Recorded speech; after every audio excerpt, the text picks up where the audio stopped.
நிறைய ஃபீவர்ஸ் வர சீசன் போயிட்டு இருக்கு.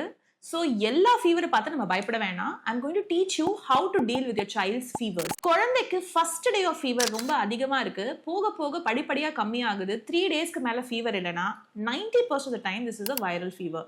வைரல் ஃபீவரில் 3 விஷயம் தான். அன்கம்ஃபர்டபுளாக இருக்கிற டைமில் குழந்தைக்கு ஃபீவர் மெடிசன் கொடுத்துருங்க, நல்லபடியாக ஹைட்ரேட்டடாக வச்சுருங்க, நல்லா ரெஸ்ட் எடுங்க வைங்க. இதுலேயே குழந்தையோட ஃபீவர் செட்டில் ஆகிடும். 3 டேஸ்க்கு மேலே உங்கள் குழந்தைக்கு ஃபீவர் இருந்ததுன்னா you have to meet your paediatrician and get your child checked. So ஏதாவது ஃபோக்கஸ் ஆஃப் இன்ஃபெக்ஷன் இருக்குது அப்படின்னா அதுக்கேற்ற மாதிரி குழந்தைங்களுக்கு மெடிசன்ஸ் கொடுப்பாங்க.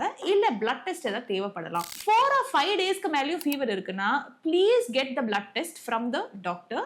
It could be a dengue or a typhoid or இப்போ leptospirosis is very common especially in the rainy season. So please get your child check with all of this and treat it accordingly. முதல் 3 நாள் ஃபீவர்லேயே antibiotic start பண்ணணும்னு அவசியம் இல்லைங்க.